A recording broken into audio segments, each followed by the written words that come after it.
Nordic दी वाला javelin है, सब तो एक्सपेंसिव जैवलिन है। ਇਹ ਸਵੀਡਨ ਦੀ ਜੈਵਲਿਨ ਇਹ ਆਂਦੀ ਹੈਗੀ 1.5 ਲੱਖ ਤੋਂ ਉੱਪਰ। ਇਹ 800 ਗ੍ਰਾਮ ਦੀ ਜੈਵਲਿਨ ਆ ਤੇ ਇਹਦਾ ਕਾਰਬਨ ਫਾਈਬਰ ਹੈ, ਇਹਦੇ ਵਿੱਚ ਫੁੱਲੀ ਕਾਰਬਨ ਫਾਈਬਰ ਹੈ, ਹਾਰਡ ਜੈਵਲਿਨ ਹੈ। ਇਹਦਾ ਡਾਇਨਾਮਿਕਸ ਡਿਜ਼ਾਈਨ ਹੁੰਦੇ ਸਾਰੇ ਤੇ ਉਸ ਹਿਸਾਬ ਨਾਲ ਹੀ ਬਣਦੀ। ਇਹ ਹਵਾ 'ਚ ਟਰੈਵਲ ਕਰਦੀ। ਉਹ 104 ਮੀਟਰ ਚੱਲ ਗਈ ਸੀਗੀ ਤੇ ਟਰੈਕ ਛੋਟਾ ਪੈ ਗਿਆ ਸੀਗਾ ਉਹਦੇ ਵਾਸਤੇ ਤੇ ਫਿਰ ਉਹਨਾਂ ਨੇ ਨੋਰਮਸ ਚੇਂਜ ਕੀਤੇ ਜੀ। ਹਾਂਜੀ, ਸਤਿ ਸ਼੍ਰੀ ਅਕਾਲ ਜੀ। ਜੈਵਲਿਨ ਦਾ ਬਹੁਤ ਰੁਝਾਨ ਵਧਿਆ ਹੋਇਆ ਜਦੋਂ ਤੋਂ 올림픽 ਦੇ ਵਿੱਚ ਜੈਵਲਿਨ ਖੇਡ ਭਾਰਤ ਦੇ ਵਿੱਚ ਫੇਮਸ ਹੋਈ ਹੈ ਤੇ ਜੈਵਲਿਨ ਬਾਰੇ ਬਾਈ ਕੋ ਜਾਣਕਾਰੀ ਲੈਣੇ ਆ। ਜੈਵਲਿਨ ਦੇ ਹੀ ਪਲੇਅਰ ਨੇ, ਬਾਈ ਦੱਸਿਓ ਜਰਾ ਇਹਦੇ ਬਾਰੇ। ਭਾਈ ਇਹ ਜੈਵਲਿਨ ਹੈਗੀ ਨੋਰਡਿਕ ਦੀ ਜੈਵਲਿਨ ਆ। ਠੀਕ ਹੈ ਜੀ। ਤੇ ਇਹਦਾ weight ਹੁੰਦਾ 800 ਗ੍ਰਾਮ।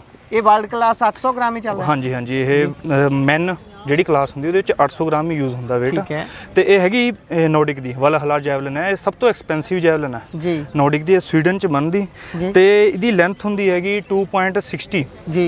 ਤੇ ਜਿਹੜੀ ਔਮਨ ਹੁੰਦੀ ਉਹਦੀ ਹੁੰਦੀ ਹੈਗੀ 600 ਗ੍ਰਾਮ weight ਹੁੰਦਾ ਉਹਦਾ ਤੇ ਮੈਨ ਦਾ ਹੁੰਦਾ 800 ਗ੍ਰਾਮ। ਠੀਕ ਹੈ ਜੀ। ਠੀਕ ਹੈ ਜੀ। ਤੇ ਇਹ ਸਵੀਡਨ ਦੀ ਜੈਵਲਿਨ ਇਹ ਆਂਦੀ ਹੈਗੀ 1.5 ਲੱਖ ਤੋਂ ਉੱਪਰ। 1.5 ਲੱਖ ਤੋਂ ਉੱਪਰ ਇਹ ਇੰਨੀ ਹੈ? ਹਾਂਜੀ ਹਾਂਜੀ, ਇਹ 800 ਗ੍ਰਾਮ ਦੀ ਜੈਵਲਿਨ ਆ ਤੇ ਇਹਦਾ ਕਾਰਬਨ ਫਾਈਬਰ ਹੈ, ਇਹਦੇ ਵਿੱਚ ਫੁੱਲੀ ਕਾਰਬਨ ਫਾਈਬਰ ਹੈ, ਹਾਰਡ ਜੈਵਲਿਨ ਆ। ਇਹ ਕਿਸੇ ਟੈਕਨੀਕ ਤੇ ਬਣਦੀ ਹੈ ਬਾਈ ਜੀ ਇਹ? ਹਾਂਜੀ, ਇਹਦਾ ਸਾਰਾ ਭਈ ਮੇਜਰ ਹੁੰਦਾ, ਇਹਦਾ weight ਸਾਰਾ ਕੁਝ। ਇਹਦੀ weight ਦੇਖੋ ਨਾ, weight ਇਹ ਆ ਦੇਖੋ, ਮਤਲਬ ਕਿ ਇਹਦਾ ਡਾਇਨਾਮਿਕਸ ਡਿਜ਼ਾਈਨ ਹੁੰਦੇ ਸਾਰੇ ਤੇ ਉਸ ਹਿਸਾਬ ਨਾਲ ਹੀ ਬਣਦੀ। ਇਹ ਹਵਾ 'ਚ ਟਰੈਵਲ ਕਰਦੀ। ਹਾਂਜੀ, ਇਹਨੂੰ ਸਹੀ ਟੈਕਨੀਕ 'ਚ ਜੇ ਮਾਰੀਏ ਨਾ ਆਪਾਂ ਫਿਰ ਇਹ ਟਰੈਵਲ ਕਰਦੀ, ਅਦਰਵਾਈਜ਼ ਇਹ ਟਰੈਵਲ ਨਹੀਂ ਕਰਦੀ ਹੈਗੀ। ਠੀਕ ਹੈ। ਤੇ ਇਹ ਜਿਹੜਾ ਇੱਥੇ ਲਾਇਆ ਹੁੰਦਾ ਇਹ ਆਪਣੇ ਹਿਸਾਬ ਨਾਲ ਲਾਉਂਦੇ ਨੇ? ਨਹੀਂ, ਇਹ ਹਾਂਜੀ ਇਹ ਪੱਕਾ ਹੁੰਦਾ, ਕਿਉਂਕਿ ਪਹਿਲਾਂ ਜੋ ਜੈਵਲਿਨ ਹੁੰਦੀ ਸੀਗੀ ਨਾ ਉਹ ਹੁੰਦੀ ਸੀਗੀ ਇਹ 800 ਗ੍ਰਾਮ ਦੀ ਹੁੰਦੀ ਸੀਗੀ, ਬਟ ਉਹਦੇ ਨਾਲ ਜਿਹੜੇ ਡਾਇਨਾਮਿਕਸ ਸੀਗੇ ਉਹ ਥੋੜੇ ਚੇਂਜ ਸੀਗੇ।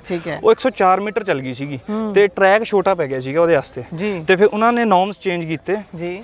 ਤੇ ਇਹ ਜੈਵਲਿਨ ਦੀ ਜਿਹੜੀ ਮਤਲਬ ਕਿ ਉਹ ਹੈ ਨਾ ਗ੍ਰੈਵਿਟੀ, ਉਹ ਥੋੜੀ ਜਿਹੀ ਅੱਗੇ ਕਰਤੀ ਵੀ ਜਲਦੀ ਡਿੱਗ ਜਾਇਆ ਕਰੇ। ਠੀਕ ਹੈ। ਹਾਂਜੀ, ਹੋਰ ਇਹ ਮਤਲਬ ਕਿ ਬਾਕੀ ਸਾਰਾ ਕੁਝ ਸੇਮ ਹੀ ਆ। ਬਾਕੀ ਸਾਰਾ ਕੁਝ ਕੁੜੀਆਂ ਤੇ ਮੁੰਡਿਆਂ ਦੇ ਲਈ ਸੇਮ ਹੁੰਦਾ, ਬਸ ਉਹਦਾ weight ਫਰਕ ਹੁੰਦਾ। ਉਹਨਾਂ ਦਾ 600 ਗ੍ਰਾਮ ਹੁੰਦਾ, ਇਹ ਸਾਡਾ 800 ਗ੍ਰਾਮ ਹੁੰਦਾ। ਠੀਕ ਹੈ। ਤੇ ਇੱਕ ਲਾਅ ਬਾਰੇ ਵੀ ਦੱਸ ਦਿਓ ਕਿ ਜੇ ਕਿਸੇ ਨੇ ਜੈਵਲਿਨ ਥਰੋ ਕਰਨੀ ਹੈ, ਜੇ ਉਹਨੂੰ ਅੱਗਿਓਂ ਜਾਂ ਪਿੱਛੋਂ ਫੜ ਲੈਂਦਾ ਇਸ ਜਗ੍ਹਾ ਤੋਂ, ਤਾਂ ਉਹ ਕੋਈ ਲਾਅ ਦੀ ਵਾਇਲੇਸ਼ਨ ਤਾਂ ਨਹੀਂ ਹੁੰਦੀ? ਨਹੀਂ, ਉਹਨੂੰ ਆਪਣਾ ਆਪ ਨੂੰ ਹੀ ਨੁਕਸਾਨ ਹੈ, ਕਿਉਂਕਿ ਭਾਜੀ ਦੇਖੋ ਜੇ ਅਸੀਂ ਇੱਥੋਂ ਫੜ ਲਈਏ ਤਾਂ ਗ੍ਰਿਪ ਨਹੀਂ ਬਣਨਾ ਹੈਗਾ। ਜਦ ਤੱਕ ਇੱਥੇ ਨਹੀਂ ਨਾ ਫਸਦੀਆਂ ਉਂਗਲਾਂ ਉਦੋਂ ਤੱਕ ਗ੍ਰਿਪ ਨਹੀਂ ਬਣਨਾ ਹੈਗਾ। ਤੇ ਜਦੋਂ ਗ੍ਰਿਪ ਨਹੀਂ ਬਣਨਾ ਹੈਗਾ ਤੇ ਉਦੋਂ ਫੋਰਸ ਵੀ ਘੱਟ ਲੱਗੂਗੀ। ਹਾਂਜੀ, ਉਹਨੂੰ ਆਪਾਂ ਨੂੰ ਨੁਕਸਾਨ ਹੈ, ਭਾਵੇਂ ਇੱਥੋਂ ਫੜ ਲਓ ਤੁਸੀਂ, ਕਿਉਂਕਿ ਫਿਰ ਉਹ ਨਹੀਂ ਨਾ ਹੋਣੀ ਹੈਗੀ, ਟਰੈਵਲ ਨਹੀਂ ਕਰਨੀ ਹੈਗੀ ਜੀ। ਹਾਂਜੀ, ਬਹੁਤ ਬਹੁਤ ਧੰਨਵਾਦ ਬਾਈ। ਥੈਂਕ ਯੂ ਬਾਈ, ਥੈਂਕ ਯੂ।